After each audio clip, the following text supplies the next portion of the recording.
ghouls and fiends, welcome back to the Ministry of Horror. My name is Tez, and it feels like a long time since we've done a show. It certainly has been a little while. Various things cropping up, this, that, and the other, busyness, fatigue, illness, just a cacophony of things occurring which have kept me from doing a show. So apologies if you have missed the show. If you haven't missed the show, well, that's not, well, that's your opinion. We were due to do a live show last week, and that kind of fell through. And I had thought, like, okay, do I just go ahead and announce to do another live show this week, or to return with a live show? But I just kind of figured it would probably be better form for me to get back into regularity with the show before putting it out there again on socials, on Discord, that hey, we're going to do a live show, Friday or tonight, whatever, and then it doesn't go ahead. Like, I think that probably does more harm than good. So we're going to do a recorded show this week, probably a recorded show next week, and then we'll just take it from there and see what happens going forwards. Speaking of next week, I probably should look to get in the bank the annual Ghoulie Awards. I can't remember any of the categories other than probably that best film, best killer, something like that. Don't know. We'll have to. Maybe I'll dig out last year's show. I don't know, maybe, and have a little refresher on what award categories we have. But yeah, outside of that, I'm still slowly beavering away through Silent Hill 2, the PS5. Yeah, it's good. It's good. I just tend to like a bit of a palate cleanser because it is quite jumpy. It is quite full on, but I'm making my way downtown, walking fast, and homebound. I'm making my way through it at a okay pace, I think. Film wise, I've watched a few films, and that brings us to today's show. We've got quite a few films to review. We have the return of retro reviews. We're going to look at Clive Barker's Lord of Illusions. We've also got a bit of a TV review, as its first season has now finished on Shudder. The Creep Tapes. I'm going to talk about that. And then we've got UK Horror Punch. We've got a film which has been in the news a little bit recently, Stream. I finally got around to watching The Strangers Chapter 1. I don't know why I bothered. And then also Cuckoo, which had been quite an anticipated film of mine, alongside like Long Legs and Strange Darling and The Substance. Those are the sort of the big films, and of course Terrifier 3. Those are the sort of big films that were on my radar to get around to watching this year. So I finally rounded that out with Cuckoo. We'll have that at the end of the show in the reviews. Yeah, it's been kind of just busy. Been a bit ill, wedding planning. It's just madness after madness. You do sometimes crave just the quiet, but it's all worth it in the end. Not the illness. Illness isn't worth it. Um, but yeah, it's just been a crazy few weeks, guys. I've got for a few new physical media releases. What did I have come through recently? Oh God. So I had my copy of Strange Darling and my copy of Alien Romulus. I was going to say Covenant. Alien, not Covenant. Alien Romulus 4K, and I can confirm it is very clearly the Narcissus, whatever it's called, the escape pod from the Slurko. No, I don't know. Whatever the ship is called. Alien, the escape pod Ripley went in at the end of Alien, that clearly does get jettisoned off of the Romulus in Romulus. Maybe it's just a bit of fan service, little hidden Easter egg, but it does explain quite a lot, which is great. I'm sure I've had another film come through recently, but for the life of me, I can't think what it was. I know. Let me have a quick look. It's going to annoy me if I can't remember. Not that. There we go. Romulus. Oh, maybe it was just Cuckoo the week prior.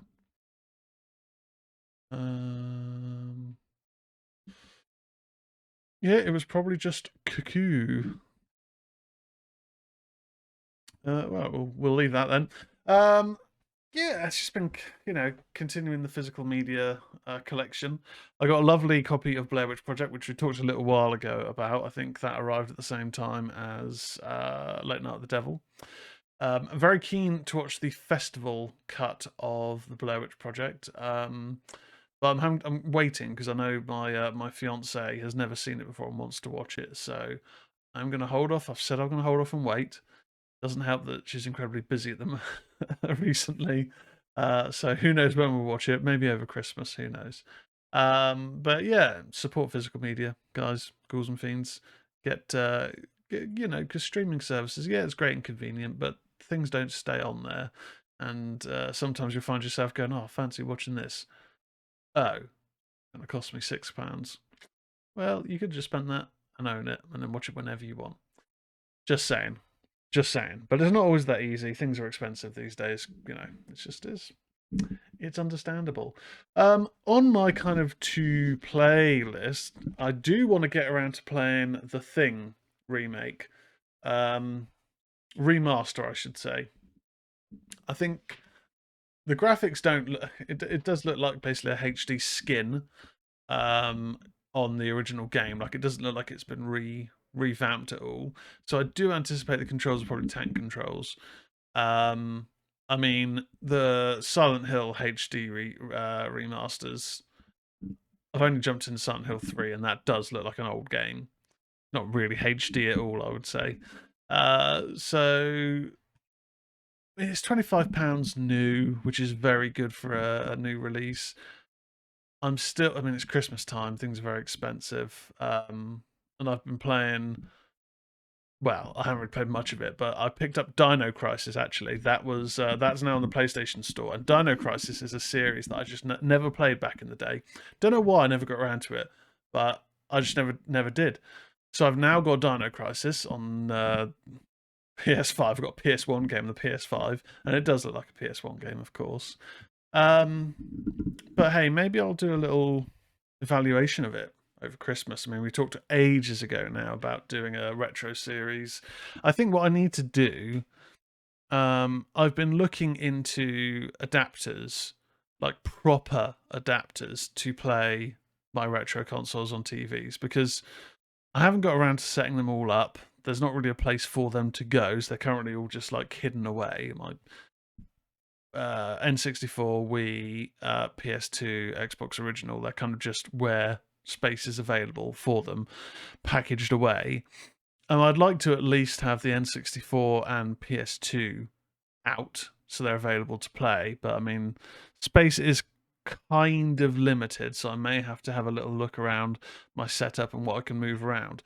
But the problem is, the adapters that I've got, it basically ends up just being the red, white, yellow cable, and those into modern TVs look like absolute shite. So I have seen an adapter, they're like called Kyoko. They're a little bit pricey compared to the ones that you can get for a tenner that don't really seem to work. But if it means that I can at least get a non-scanny, non-absolute shite-looking feed through to my TV or through to a monitor, so I can play No Mercy, Ocarina of Time, that sort of thing, or the games on the PS2, then so be it. I'm down for that. Maybe that's a Christmas project. I don't know, but it's a bit of an expense, and weddings aren't cheap. So who knows? Who knows? But I think I probably went off on that tangent because of talking about games. Also, speaking of OG Capcom games, there's a new Onimusha coming out. I really loved the original. I never got around to playing the sequels, but I loved the original. The final boss was hard as nails.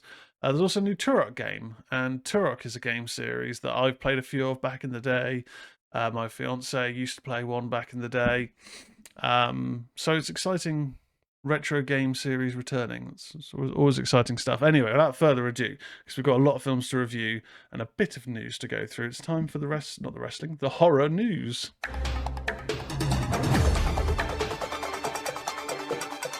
This is the news. Ha ha ha.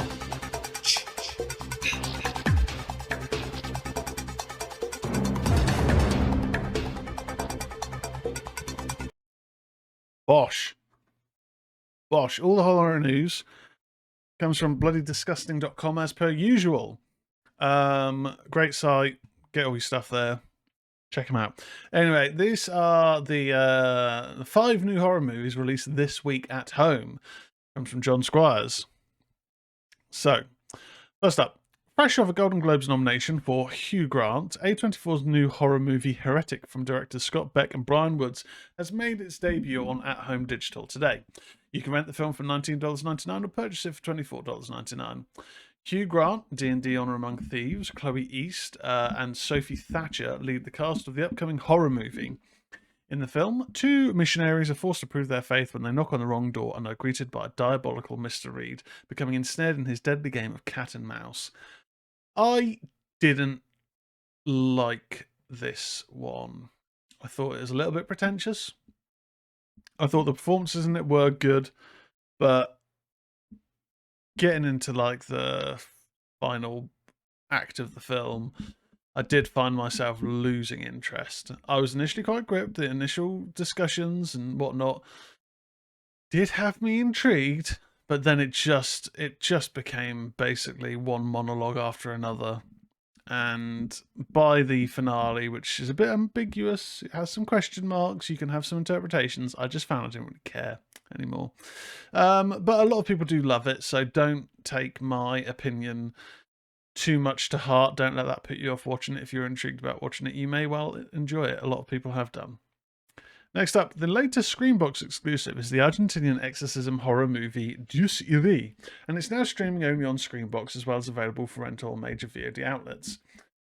Dios Irae is the debut feature of Argentine filmmaker Pedro Cristiani. The film follows Father Javier, a priest living in a fractured existence. On one side, he assists families who claim to have witnessed miracles. On the other, he belongs to a trio of excommunicated priests who hunt the possessed to exorcise them with fire and shotguns. But when the only way to crush evil is by becoming something even worse, he must question how much of his own humanity he is willing to sacrifice in order to defeat the devil. I mean, this sounds pretty cool. I'm pretty sure it's from Argentina, that When Evil Lives and the director's previous film. I can't remember what it was called.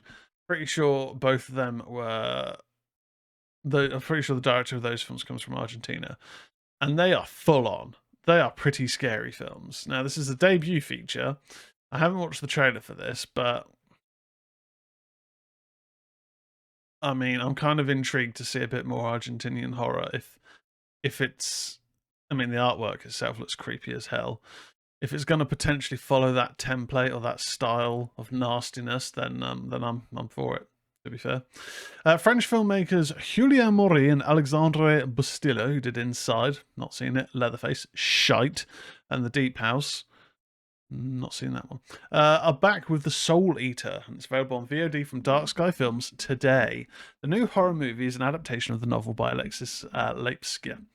In The Soul Eater, the chilling drama unfolds against the backdrop of a mountain village where an old legend about a malevolent creature resurfaces following the disappearance of local children and a series of violent and gruesome deaths. Virginie Ledoyen, Paul Hamey, Sandrine Bonnier star. The directors reteam with Candisha cinematographer Simon Rocker for their latest. Yeah, I mean, I haven't seen Inside.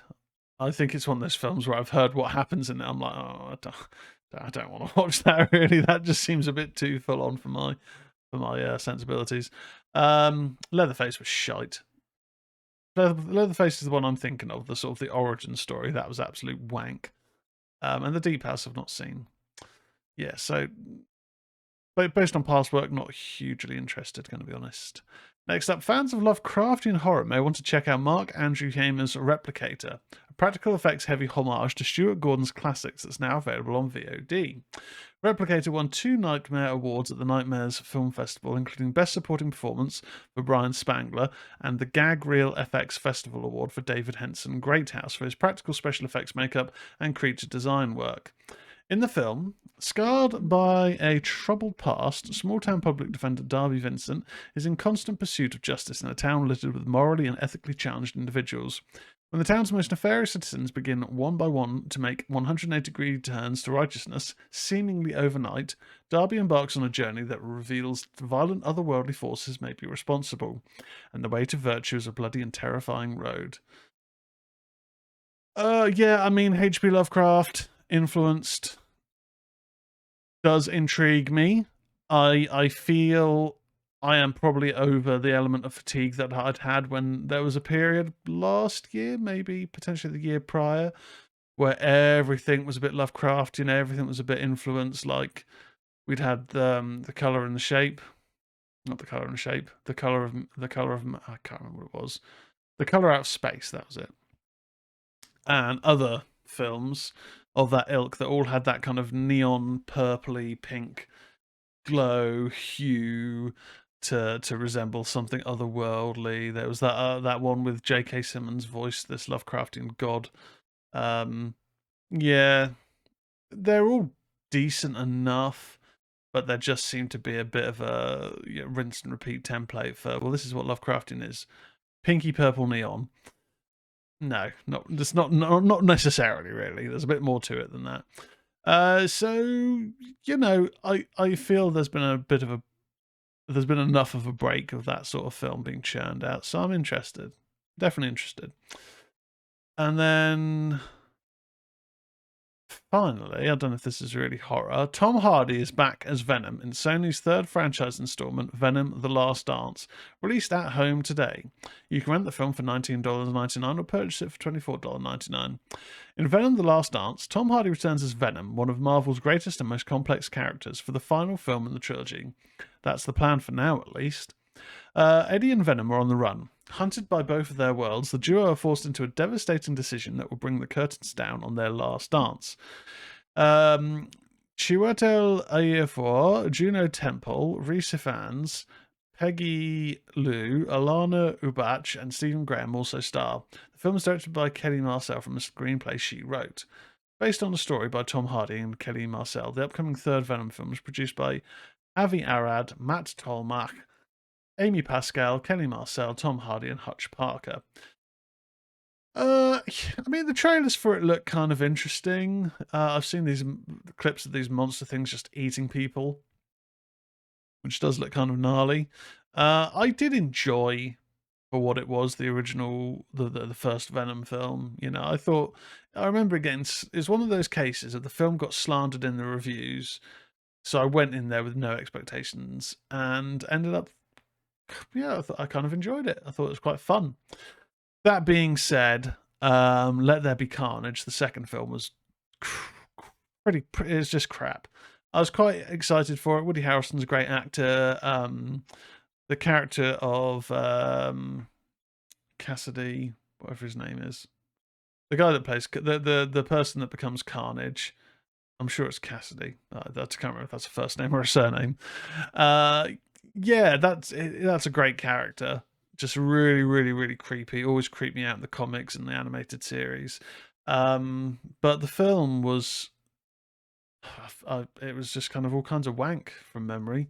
I don't remember enjoying much of anything about that one. So yeah, because of that, I'm not that fussed. I didn't have any intention of seeing Venom: The Last Dance at the cinema, and it doesn't appear that it was in the cinema that long. So I don't know what sort of return it's had. But yeah. Anyway, let's move on. So a trailer that's been getting a lot of buzz. 28 years later, official trailer, The Infection Evolves in Summer 2025. Right up from John Squires. Sony has unleashed the official trailer for 28 Years Later this morning, the long-awaited sequel to 28 Days Later and 28 Weeks Later that puts Danny Boyle back in the director's chair. Boyle retunes with writer Alex Garland, 28 Days Later, Ex Machina, Annihilation, on 28 Years Later, which is intended to kick off a brand new trilogy of movies for the franchise. We know my thoughts on pre-planned trilogies, or pre-announced trilogies, I suppose I should say. Official trailer is online now. It's going to be released in theaters June 20th, 2025 from Sony. In the new movie, been almost 3 decades since the Rage virus escaped biological weapons laboratory, and now, still in a ruthlessly enforced quarantine, some have found ways to exist amidst the infected. One such group of survivors lives on a small island connected to the mainland by a single, heavily defended causeway. When one of the group leaves the island on a mission into the dark heart of the mainland, he discovers secrets, wonders, and horrors that have mutated not only the infected, but other survivors as well. From what we understand, the first 2 movies in the 28 Years Later trilogy have already been filmed. Boyle directs the first installment, while Nia DaCosta directs the second. Alex Garland wrote the screenplay for 28 Years Later. Additionally, Cillian Murphy is executive producing and reportedly returning to star. The horror movie's cast includes Jack O'Connell, Jodie Comer, Aaron Taylor Johnson, Alfie Williams, and Ralph Fiennes. Okay. I enjoyed the original 28 Days Later.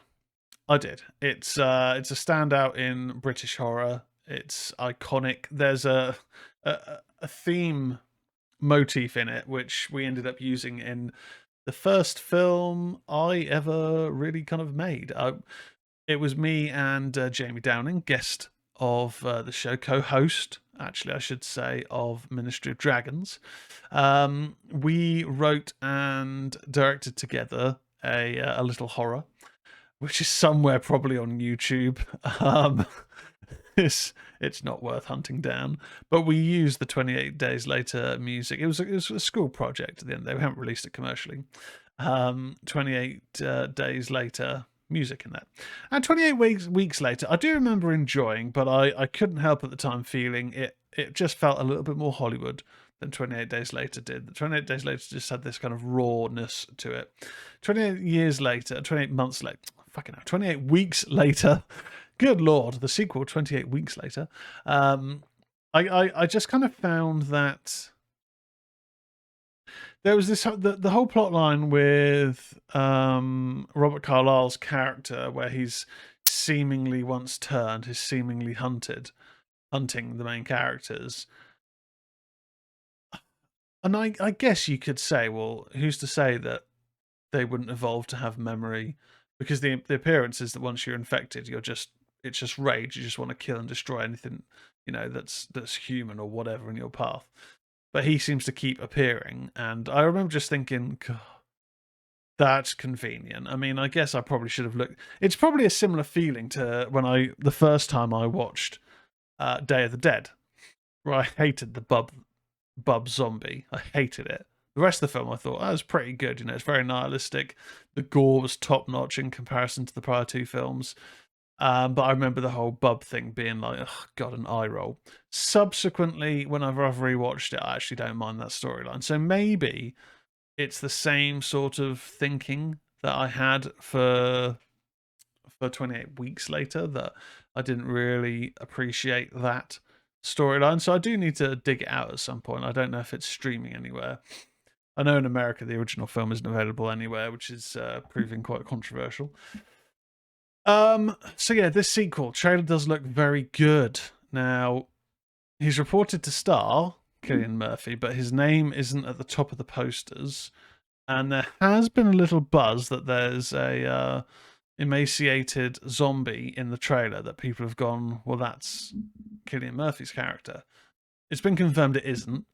I mean, it just looks emaciated with a strong jawline, which he has a strong jawline. But I'm interested to see what they do with it.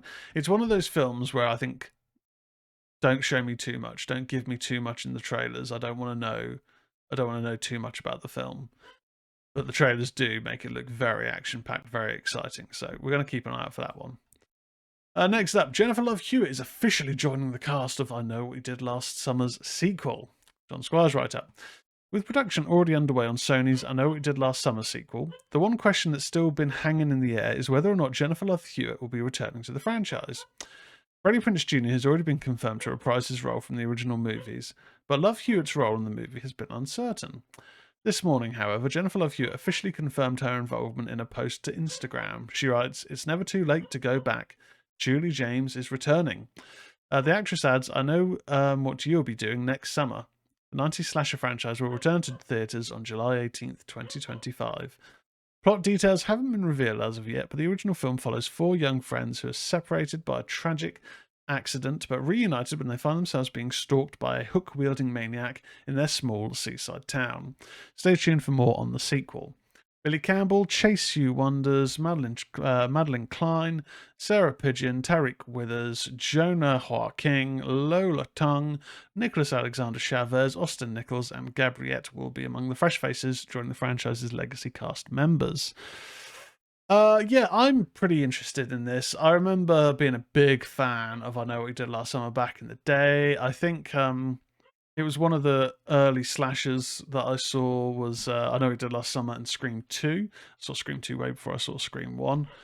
And I really dug it. Now, the sequel I remember not seeing for a long time because the reviews at the time were pretty poor for it.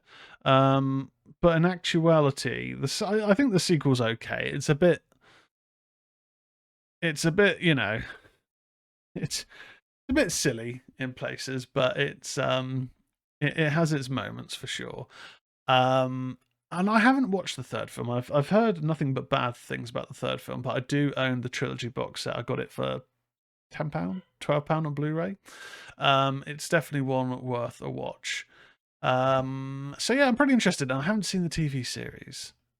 I haven't really heard anything about the TV series, so I don't know how it's been received, but I know it got cancelled after 1 season, I think. So that's a shame.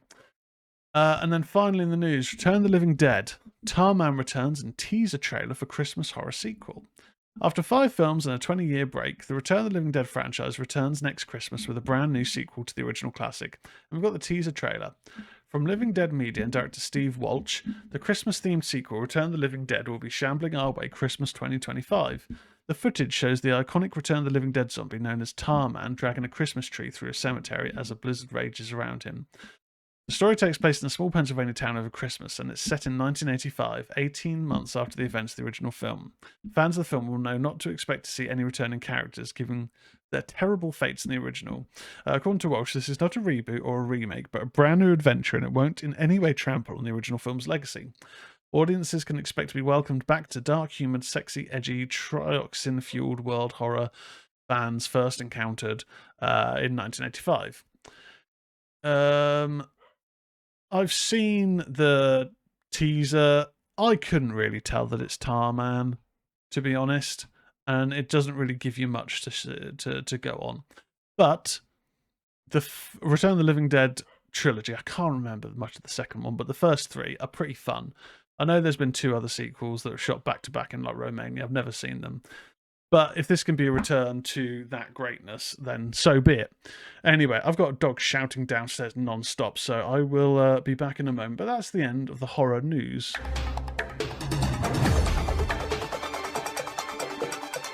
That was the news. Ho, ho, ho, ho, ho.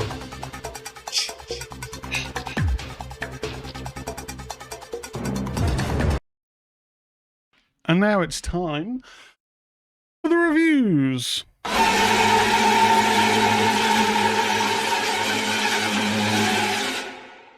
So we're going to start off the reviews with a bit of TV review, which you don't really do that often. I think the only things that I've reviewed for TV on here have been Red Rose. Don't know if I've reviewed From, and Day of the Dead, the TV series. I'm pretty sure I reviewed that. But recently, the Creep Tapes has creeped onto Shudder, releasing an episode a week. I think the first 2 episodes dropped at the same time. So, Creep. We've talked briefly about this series prior to it releasing because the Creep films, there's 2 of them. I do feel I maybe need to rewatch them because my initial opinions were there's a lot of buzz about these films and they're decent enough, but I just don't really like Mark Duplass. Don't know why. It's his character on The League. I'm pretty sure that just made me not like him. But I mean, he's not bad in the films. I just don't like him. Sorry. But either way, outside of that, I don't think the films are particularly scary. I think there's a nice little blend of creepily odd that then transfers into a little bit of mild terror. But we're kind of getting the creep tapes are basically the tapes of the various people that he has hired in some form or another to make a film of him or document him. It's kind of the basis of like the first two films. So we are kind of getting a bit of rinse and repeat, I will say. It's not necessarily a bad thing because the episodes are like 20, 25 minutes long. They do go by pretty quickly. And I do like the little theme music in it. I do quite like that actually. But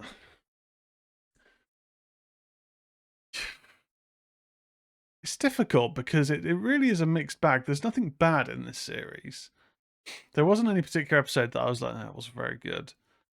But nothing really raises it to must watch. There aren't any particular moments where I went, oh, that's creepy, or oh, didn't see that coming. You know, it very much feels like lulls them into a false sense of security or some ruse, only to reveal himself either in the very last moment before killing them or 30 seconds prior and then chasing them and killing them.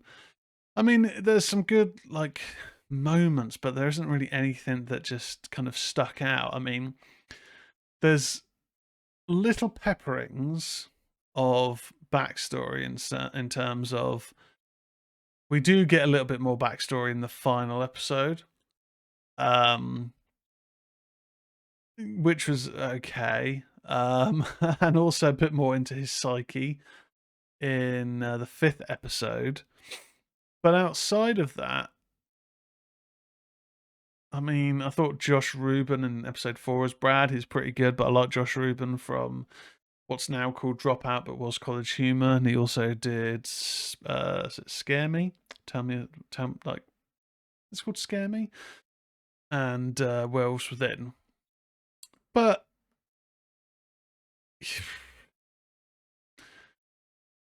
they're just I think the positive for me out of this series is it does make me want to give the films another shot. Maybe I viewed them not too favourably just because of the whole I don't really like Mark Duplass for no reason other than there's no reason really. It's not like, oh, the film is kind of decent, but then Mark Duplass did something really bad. I don't know. Don't know anything about his personal life. But it's just, you know, yeah. I don't know what it is. There's just something that doesn't quite connect with me, but it's all right. It's all right enough. The episode, 6 episodes, they're 20, 25 minutes. It's not too much of a commitment. The theme music's decent. There's a bit of like kind of comedic element there with the serial killer horror thing lying underneath, but it never really kind of goes fully into that. I would say 6 out of 10 for the creep tapes. Next up, Punch 2023. So this is a film that I've been tempted to rent out for a little while because it appeared on like a new films on Prime store, and I'd sort of forgotten about it. I hadn't even watched the trailer. But then I went on to Paramount Plus the other day, and this is a new film on there. Directed by Andy Edwards, who also wrote it, starring Kirsten Waring, Jamie Lomas, Alina Allison, and also in the opening credits is Ministry of Horror alumni, former guest, I think, from the first episode, Danny Thompson, who's also been in Harvest of the Dead, Halloween Night, and Devil in the Woods. So that was quite cool seeing the name pop up.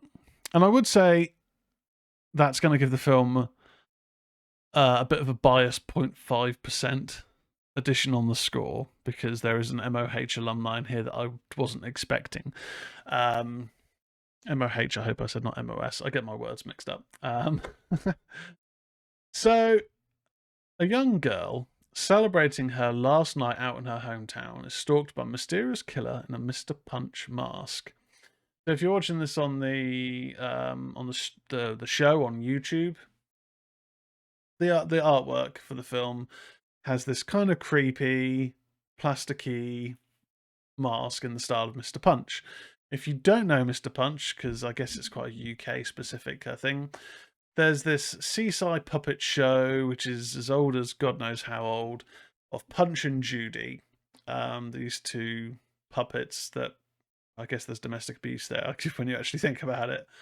But in this town, this girl who previously her father had appeared to commit an act, which I'm sure when I've mentioned that before on this show, it's affected the YouTube stream, so we won't say that. But has done something where they're no longer there, and she has sort of gone away to college, but now she's back. But it's her last night here. It's a little bit vague.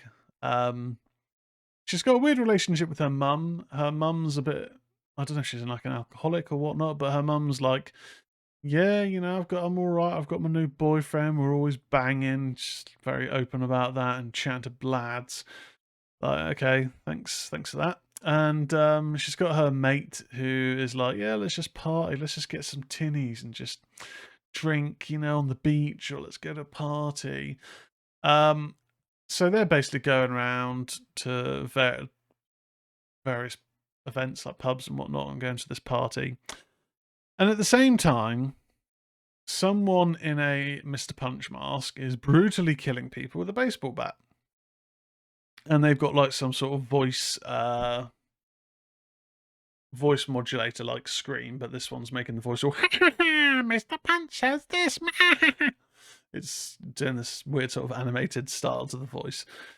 For an hour 20 film, this did drag, and there isn't a hell of a lot of story in it. So the kills are decent enough, and it's shot well, but it's you do get to a point when you're just like, what is really going on in this town? Is this like Twin Peaks or something? Like, there's nothing otherworldly going on, but there's a lot of the Twin Peaks comment is more for the seedy underbelly where everything looks nice on the surface, but really there's like nasty people. It was just, there was no real explanation as to why Mr. Punch is going around murdering people and why he's specifically following. I mean, we do find out a bit later on, I guess, why he's following the lead, who is what, Julia? No, Frankie. That's the one, Frankie. But doesn't make a whole lot of sense. It seems to be a tradition. There is backstory kind of given to it, but it's like, okay, is this a cult? Is this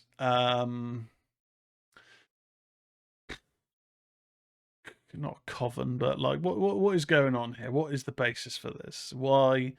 Because there seems to be the town elements of the town are in on it, but that's not really ever elaborated on, and it's not really, and there's nothing kind of hinted at that I kind of picked up on. I mean, maybe I'm just dumb, but yeah, I mean, performances are okay to shite, to be honest. I know that's quite harsh, but I mean, Jamie Lomas is quite hammy, I will say, in this.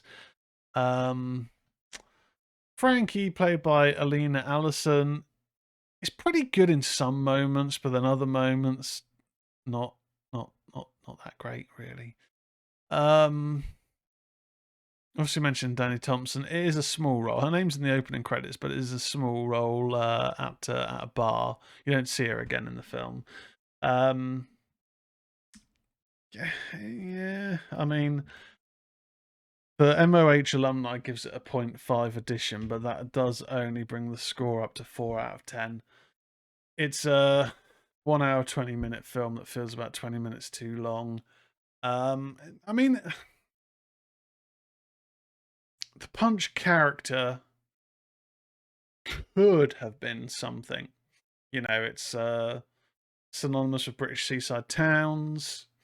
The kills themselves are pretty decent in places. And I see what they were going for with the voice work in it, but it's the rest of the story that just really kind of lets it down, I would say. So 4 out of 10 for Punch. Next up, pick this up on Prime Video. Stream. Stream. We talked about this briefly a couple of weeks back, well, a few weeks back now on the news. Stream is a 2024 American slasher film co-produced, co-written, and directed by Michael Levy, starring Jeffrey Combs, Edwin Powell, Tim Reed, Dee Wallace, Wesley Holloway, Sidney Malek, Jason Levy, David Howard Thornton, Liliana Piraglia, Michael Hayes, Daniel Roebuck, Mark Holton, Felicia Rose, Danielle Harris, Tim Curry. I did not notice Tim Curry in this. And Tony Todd in his final film during his lifetime. So yeah, I don't know. Did not even notice Tim Curry in this. Huh. So it tells the story of a family vacationing at a small hotel as its apparent owner unleashes 4 masked killers on them while live streaming the activities. Several crew members for Stream, including director Levy and executive producers Phil Falcone and Jason Levy, were involved with the productions of the Terrifier films. And I believe also Damien Leone was on board doing the effects work on this. And obviously David Howard Thornton's Art the Clown. So, at a small hotel, the owner, Linda Spring, is abducted by a masked figure. Elsewhere, the Keenan family, consisted of father Roy, mother Elaine, younger son Kevin, and older daughter Taylor, is in disarray after Taylor is caught stealing alcohol. Roy and Elaine decide to go away for the weekend as a family, driving to the hotel seen earlier. The apparent owner, Mr. Lockwood, lets them know that the hotel does not have any internet connection. The family sees cameras being placed in various locations around the hotel. Taylor meets 2 foreign teenagers, Theo and Louise, at a bar, but is caught by Elaine. In a basement, Linda is murdered by a man wearing a plague doctor costume with a power drill. They've been watching the Harvest of the Dead films, definitely. So, I was kind of interested to see this film on the basis that it's got a lot of horror royalty in it, and the fact that the effects works are being done by Damien Leone. I thought, okay, well, this is going to be a bit of a recipe for a gnarly gore fest. I think my first comment on this would be it does have that overly what's the best way to put it? Everything is too well lit. And I guess to put that into more perspective, if you think back to watching films in the 90s, let's say, for example, and you watched a 90s horror film, cinematic horror film, and a few years later you watch the 90s straight to DVD or TV movie sequel. TV movie is probably more accurate. And visually they just look different. It just has this thing where there's no darkness, there's no ambience. Every room, you can basically see all the corners of the room. Everything's too well lit. There is that element in this. Now, I don't necessarily hate that feel of straight to DVD look, but it did automatically give it a cheap feel. Now, I'm not expecting big budget, of course, because, you know, you look at the Terrifier films, they do a lot with not very much money, even now with the third film when they've got a bit more money. But that being said, the appearance of the film creates the atmosphere, and when everything looks like a TV film, it does really kind of hamper your engagement. Performances wise, it's quite fun to see Jeffrey Combs hamming it up. Tim Reed, I always think first of Sister Sister before It, the 1990 miniseries. Although obviously Tim Reed and Tim Curry, I hadn't really. If I'd have known Tim Curry was in this, I'd have been like a bit more bit more hyped. I don't even know who he played. Lockwood. Didn't recognise him at all. Daniel Roebuck as well. And yeah, Danielle Harris in the Halloween films. No one's bad in this. Like, it does just feel a bit cheap. And that's both a negative and just a remark. You know, it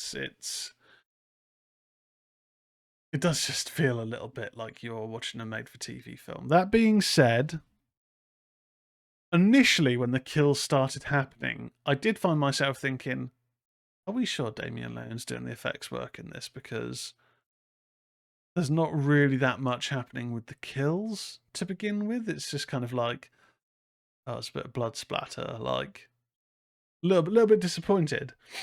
That being said, I obviously thought that a bit too soon, because at some point, two of the killers are playing noughts and crosses with knives on someone's chest. That was pretty gnarly. There's head crushing. There's decapitations. There's all those sorts of things going on here. It does ramp it up a bit.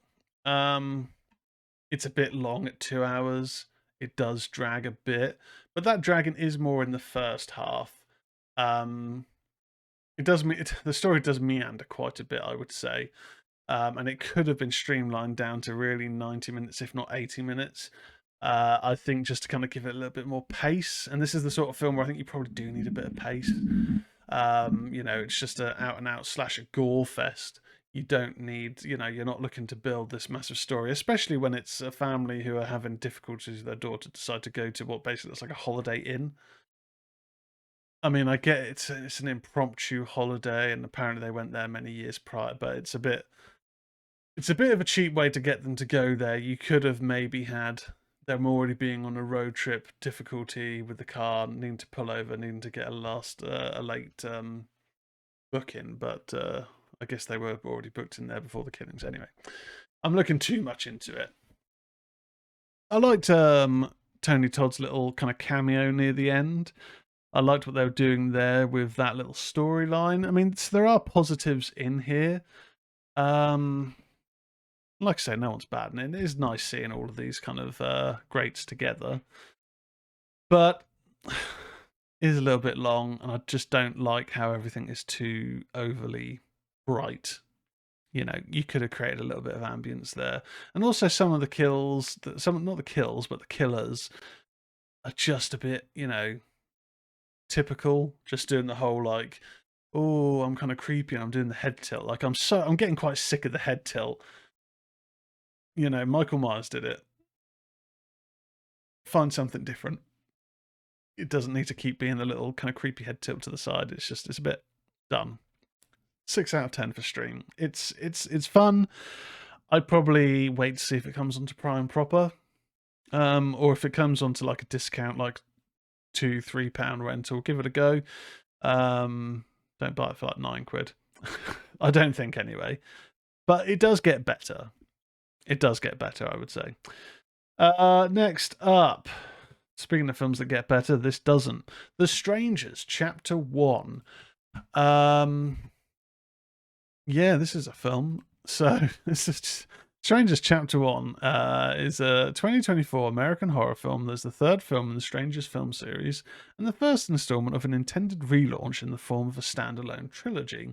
It's directed by Rennie Harlin with a screenplay by Alan R. Cohen and Alan Friedland from a story by Brian Bertino, the director of the first film. Madeline Petch and Froy Gutierrez star as a couple who come into contact with 3 psychopathic masked strangers while on a road trip. Gabrielle Basso and Emma Horvath also star. Plans for a consecutively shot trilogy of Stranger films was announced in August 2022 by the original film's producer Roy Lee. Harlan was announced as the director of all 3 the following month, while most of the cast joining soon after. Production of the films took place in Bratislava between September and November that year, often alternating daily between which of the 3 chapters was being shot. Okay.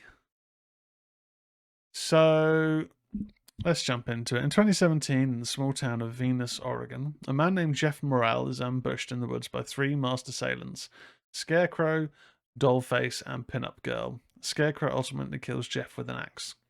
Sometime later, Maya and her boyfriend Ryan are driving across the country to Portland, where she is due for a job interview while celebrating their 5-year anniversary. En route, they stop to eat at a diner in Venus while they encounter a few hostile locals. While at the diner, the couple notices a missing persons poster for Jeff. When their car breaks down, the town's mechanic, Rudy, agrees to fix it by the next morning. Shelley, a friendly waitress, drives the couple to a secluded Airbnb cabin in the woods for them to stay the night. That night, as Maya and Ryan set into the cabin, a mysterious young woman knocks on the front door, asking if Tamara is home, and the couple dismisses her. Realizing he left his inhaler behind in the car, Ryan goes back into town with a motorcycle from the Airbnb to retrieve it. While alone in the house, Maya is unnerved when the mysterious woman again comes to the door asking for Tamara. As she showers, Maya is unaware of Scarecrow silently watching her. When the power goes out, Maya encounters Dollface and hides in a closet in fear. Ryan returns, dismissing the incident as a hallucination, as Maya had smoked marijuana earlier. Outside, they find the mysterious woman watching them from a distance before Ryan chases her off. Okay, this is a big bag of wank, this film. I'd heard bad reviews of it. I had said prior to this film's release that, The Strangers, fine. I didn't think it was as scary as it's kind of, build and the reception had said it was. I just thought, okay, it's got some creepy moments, but it's kind of a one and done for me. And then Prey at Night, the sequel, was a little bit less of the mystique, but a little bit more action, and it had Christina Hendricks in it. So I did enjoy that, but again, it's not a series that I ever felt that interested in, really. So when this was announced, I was like, oh, God, the first film in a new trilogy. We know how I feel about those. And the reviews for it were quite crap. And yeah, it is quite crap. I mean, I think Madeline Petch and Freud Gutierrez, the two stars, are both kind of annoying at times. They never come across really as endearing. I can't say I really kind of felt for them in their plight. And also, that being said, like, I know that the Strangers toyed with the couple in the first film quite a bit, but in this, there's toying, and then there's being like, just end it now. Just end it now. You could easily do that. Like, why wait this long to then start trying to actually kill them? There's plenty of moments where you just think you could have dealt with this right now. We didn't need to drag this out for another hour.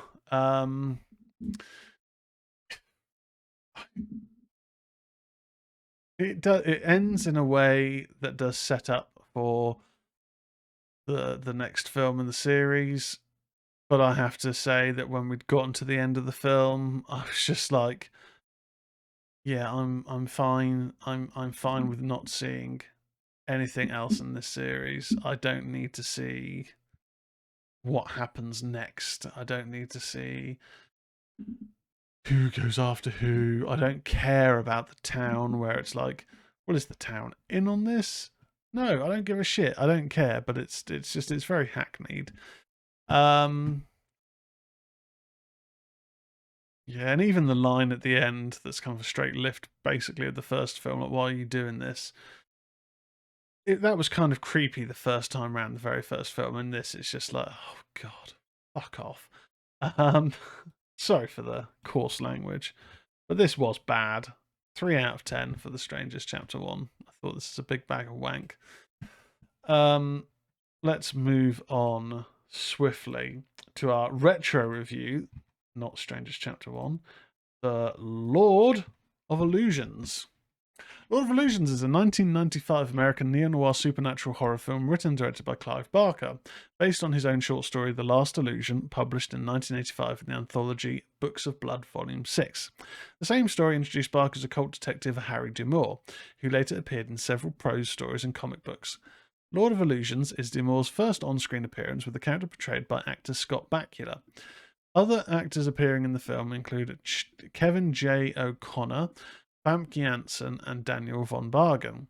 The story features D'Amour, who has had several experiences with the supernatural, embarking on an investigation involving a stage illusionist named Swan and a cult led by a sorcerer named Nyx. Although Clive Barker decided to keep a few story elements and the same principal characters from The Last Illusion, he otherwise presented a new story for the movie and created a new villain. So, in the Mojave Desert in 1982, a man named William Nix, also calling himself the Puritan, has gathered a cult of disciples in an old house. Nix wields real magic and plans to sacrifice a girl, telling his followers he will save the world and grant them wisdom. A group of former cult members, including Philip Swan and Caspar Quaid, arrive to stop him. In the confrontation, Nix's assistant, Butterfield, escapes. Swan is attacked magically by Nix, but the kidnapped girl shoots Nix through the heart with Swan's gun, enabling the renegade cultist to overcome Nix. Swan fastens an ironwork mask over Nix's head in order to bind him and his power. They then bury him in an unmarked grave. 13 years later in New York City, a cult specializing private detective Harry Dumore has been shaken by an exorcism case. He accepts a case of insurance fraud in Los Angeles, hoping the experience will be akin to a paid vacation. During his investigation, Dumore happens upon Quaid, now working as a fortune teller, being attacked by Butterfield and Ray Miller, a man possessing great strength. Butterfield and Miller escape. As he dies from multiple stab wounds, Quaid reads Dumore's palm, seeing it as his destiny to walk the line between heaven and hell. He warns that the Puritan is coming, then dies. Okay, this is a slice of 90s goodness. So people know Clive Barker primarily for Hellraiser, but he also did direct Nightbreed, which I don't know which version I've seen, but I have seen a version of it, and I did not know what the fuck was going on, just to put it bluntly. But he also directed Lord of Illusions, which I think might have been his last directing project. Yeah, I think so. That seems to be the case. This film kind of always stood out to me when I first saw it many, many years ago, because around this time, a lot of the major films that were coming out in the horror world were slashers, straight slashers, in terms of mainstream horrors, where it was just knife attacks, and you maybe got some blood out the mouth or a slit throat, but it's mainly stabbings. And I remember catching this one night and thinking, okay, Clive Barker, I know that's Hellraiser, but I don't really know anything about this. And then seeing like this iron mask being put on someone's head that just has these drills that automatically drill into their skull and drill onto their face. And someone, when his the guy Quaid, who's died from multiple stab wounds, he has literally got like 40 knives stuck in him. Like the death scenes in this are pretty crazy for the time, I would say, in terms of an MGM released film, United Artists produced film.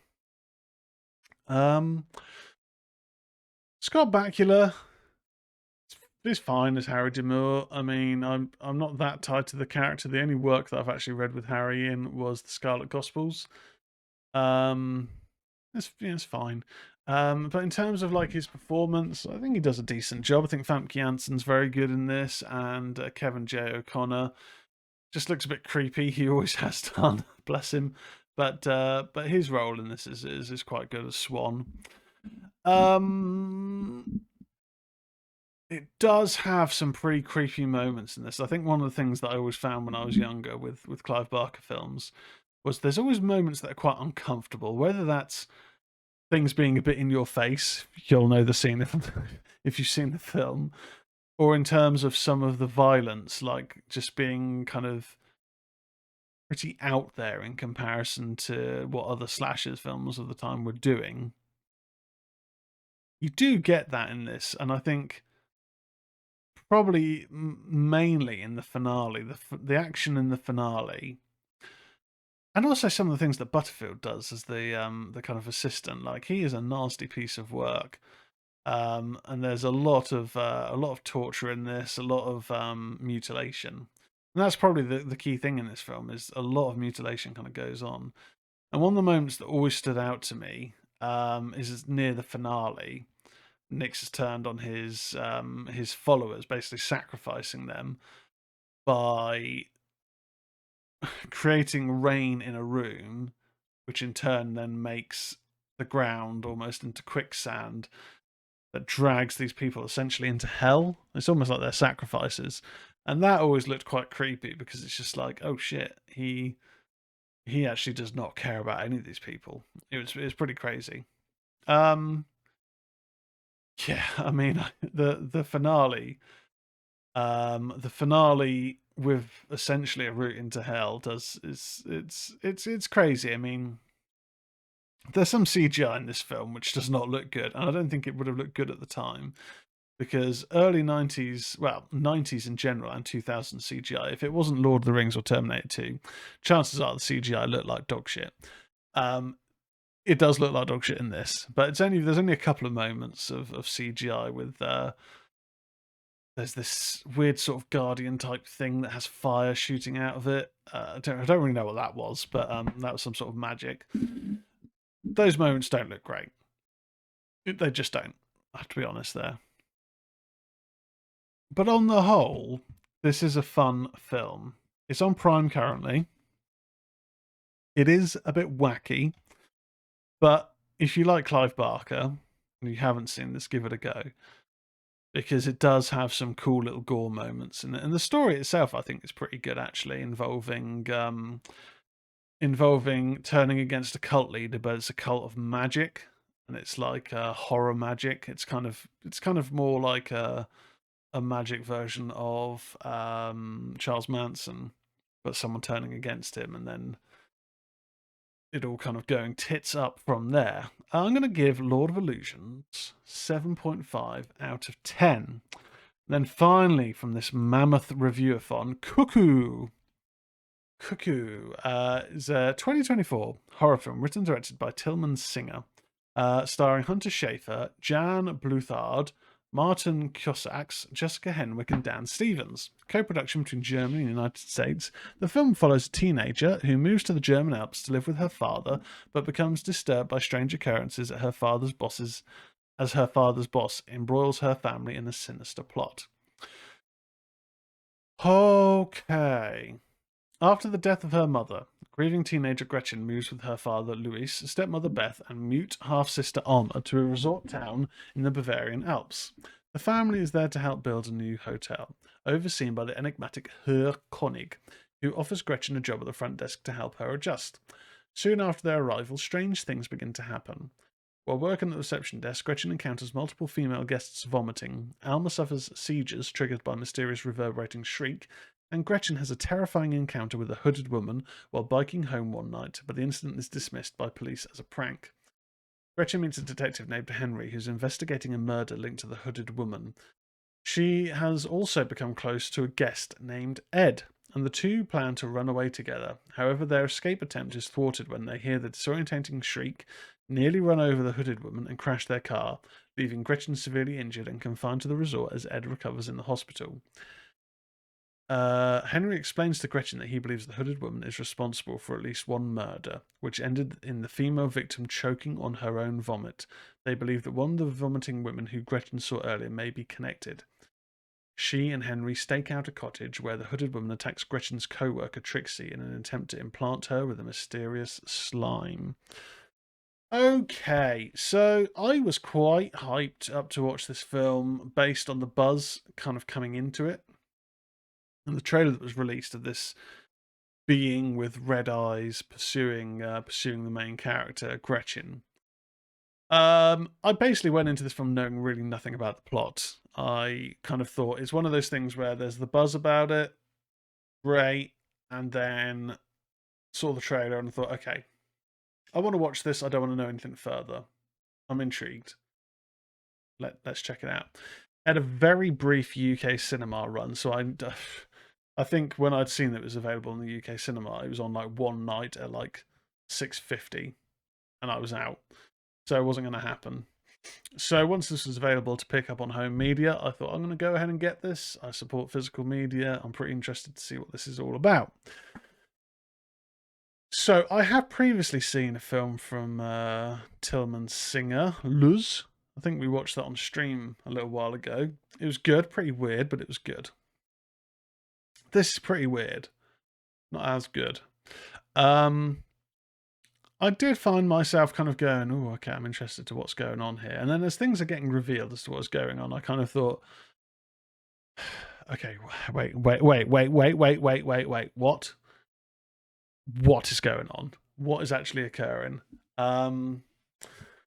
Yeah, it is an odd film. The title Cuckoo does make a little bit more sense as the film progresses. It does apply to the film. It's not just a weird title for the sake of it.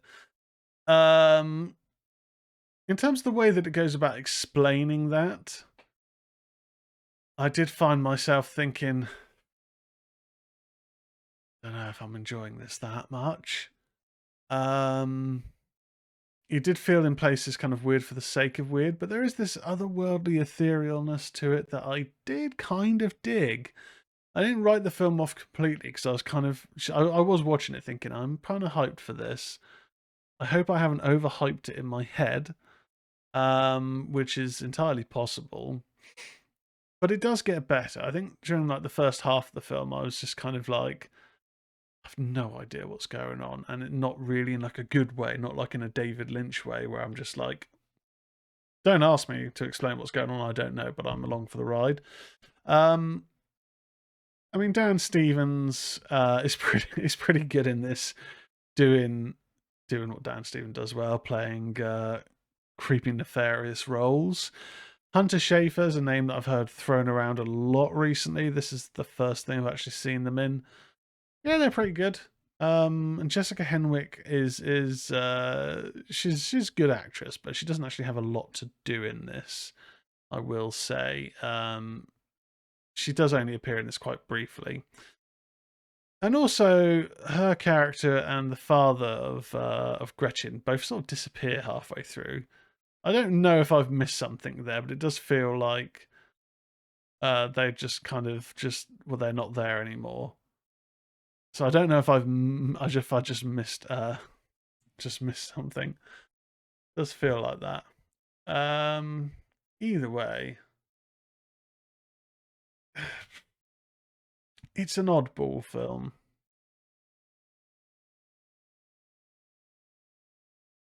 I'm in an iron about the score here. Yeah, let's go with that. Let's go with that. I think that's fair. I'm going to give it a 6.25 out of 10.